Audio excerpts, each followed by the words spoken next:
Hey crew, the gameplay you're watching is of the 1590 Master Dungeon, and again, I'm in here solo because I want you to understand how strong this setup is, and it will become even stronger on Tuesday with the update to healing grenades.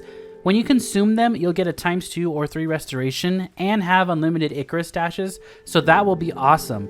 And the other melee Celestial Fire is going to get updated as well to apply Scorch, so that will be a viable pick in this build too if you don't like the snappy fingers. We have a brand new Warlock build here for you, and man, this thing is pretty dang strong. And I wanted to make this build sooner, but I was waiting for this fragment to come out that got released yesterday because I knew it would slide perfectly into this build, so that's why I waited on it. But here it is. So make sure you go pick up the 2 new fragments that were just unlocked yesterday evening. So if you haven't picked them up, make sure you visit Ikora in the tower and grab them, and then meditate right next to her to get them unlocked. And basically what we're doing is we're giving ourselves ×2 restoration without the class item mod from the artifact called Classy Restoration, which means it opens us up to be able to use another mod that we're leaning into to chain some ignitions, and it's an absolute blast. And you can literally chain ignitions upon ignitions as long as the enemy survives because of how we're doing it with Scorch and how ignitions work. So we're basically unkillable with the build, and we stack a little extra health just in case, and then we add 3 different damage bonuses to our weapon to make it slap every single enemy that we come up against, and we're in difficult content doing this as well.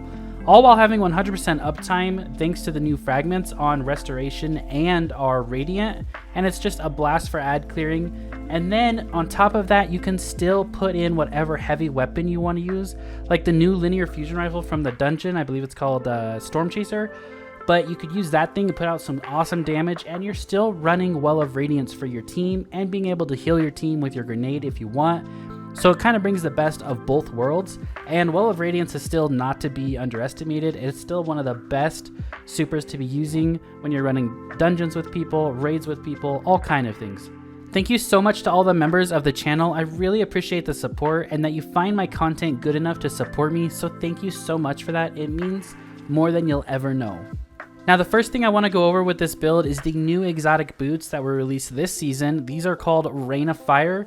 You can pick these up by doing the Lost Sector. Today that I'm posting this video, you can actually go grab them over in the Lost Sector in the EDZ. Okay, so if you want to go grab them today, go for it, go farm them out and get them. Perk here on the armor is Air Dodge reloads all of your weapons and improves the airborne effectiveness of fusion rifles and linear fusion rifles. Final blows with these weapons make you radiant.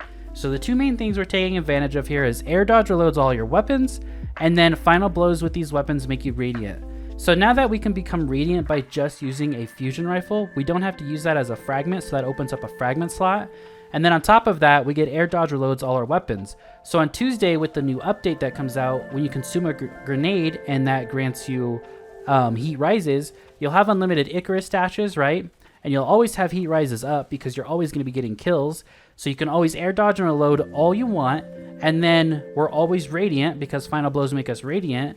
And then consuming that grenade also gives us ×2 or 3 restoration, and we're extending restoration from a fragment that we're going to go over. So yeah, it's going to pair really nicely, especially when the update happens. Okay, so let's go over the subclass first, and then we'll go over both exotics that just make this build a powerhouse to be reckoned with.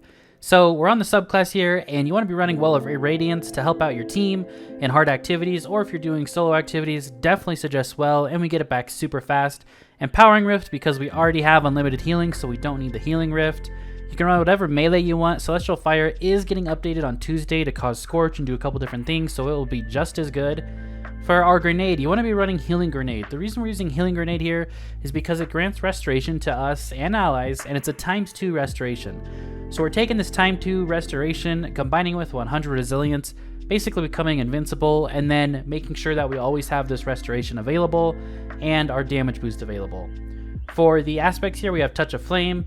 Like I said, Healing Grenade improves the strength of cure and restoration effects applied. This is why we get the ×2 restoration from the grenade.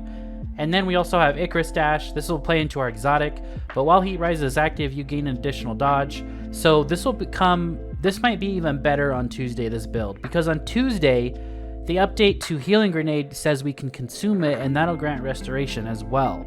So if we can consume a grenade, the Healing Grenade, grant restoration, so it'll give us unlimited Icarus dashes, right? And we'll have it up all the time. So you can literally be dashing around the entire field, right? It'll be pretty cool, and I want to update that as soon as it comes out and see how it works with each other. For the fragments, you want to be using Ember of Empyrean. This is the way that we're going to keep Radiant and Restoration up all the time. So we're going to have the infinite healing where we really can't die, and then we're also going to have the 25% damage bonus all the time. So Solar Weapon or Ability Final Blows extend the duration of Restoration and Radiant effects applied to you. We're also going to be running a little Ignite build with this. You can change it up if you don't want to do Ignite, and if you want to run something else, you could change it up here. But this is some cool interaction with Ignite fragments. Ember of Char, your solar ignitions spread Scorch to affected targets. So now when our ignitions happen, we spread Scorch to targets that survive. Your solar ignitions have increased area of effect, so Ember of Eruption. So it's a bigger radius and we get a plus 10 strength out of this. And then we also have Ashes. You apply more Scorch stacks to targets. So basically the chain, what happens with these three is you can use Char to ignite something. Okay, and then it applies Scorch to other enemies. The Scorch has greater stacks, so they scorch faster, and the area of detonation is bigger, and you can end up making another enemy ignite just based off these three fragments. So it's a really cool interaction between them. I want to do a separate build on that eventually, but just so you guys know, test it out and stuff. You'll see that if you ignite like a red bar enemy and the explosion happens, and there's a yellow bar there that doesn't die, the yellow bar will then ignite themselves, and another ignite will go off. So you can kind of like chain the ignites back and forth. It's really cool. So since we're going to be using Fusion Rifle, the best thing you can use with this is Vexed Mythoclast. So you ramp up your damage by getting kills with the weapon with the Catalyst. While in full auto mode, Final Blows with this weapon grants bonus damage. So it just ramps up that way, and then it also fires in full auto. And it's a solar weapon, so it's going to play right into our Ember of Empyrean, and it's a Fusion Rifle, so it's going to play right into Rain of Fire. And then we can dodge every 3 seconds to reload the weapon, and we never have to reload. In the gameplay you watched, I wasn't even dodging properly because I'm so not used to dodging and doing that right. But once you get it down, it's just really fun, right? It's just shoot, kill an enemy, shoot, kill an enemy. As soon as your clip's getting low or you see that you're in the reload animation, dodge. That's all you have to do. And so we're going to make it even better by adding a couple different mods here. The one from the artifact that's chaining into our fragments is Rays of Precision. While Radiant, and we're always Radiant because we're getting kills with Rain of Fire and our Vex.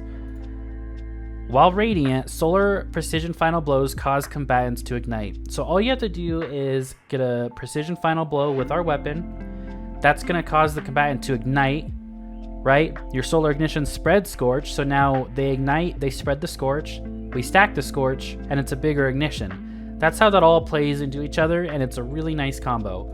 On the Bond, we also have Elemental Time Dilation because we're going to make our damage boost and our healing last longer. On the boots, we have Elemental Armaments, so while we're using this weapon and just unloading on everything, we're creating Solar Wells. When we grab those Solar Wells, we're using it with Fawn of Might to increase our damage another 25% on our weapon.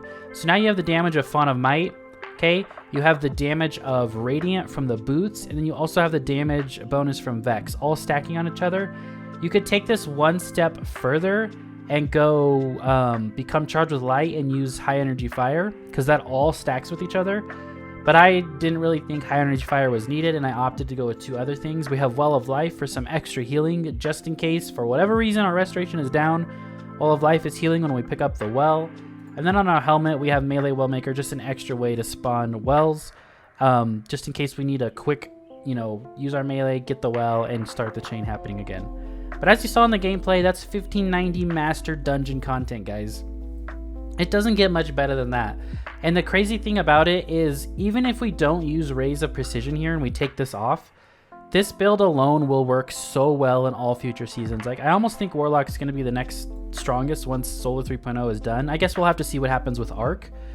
But to be able to proc Restoration ×2 for yourself, and I don't think any other class actually has that ability to constantly get it. The Titan might with Sunspots, which is Soul Invictus and a Restoration, those two together. It just doesn't say Restoration ×2 on the left, but it basically is the same thing.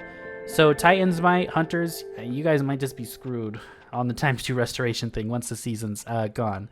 But for a Warlock, when the season is over, this build will be just as good, and all you're going to do is instead of Rays of Precision, that'll be taken off, right?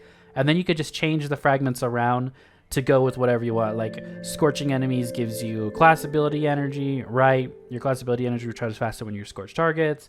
You could do the melee one, right? There are a lot of different options there.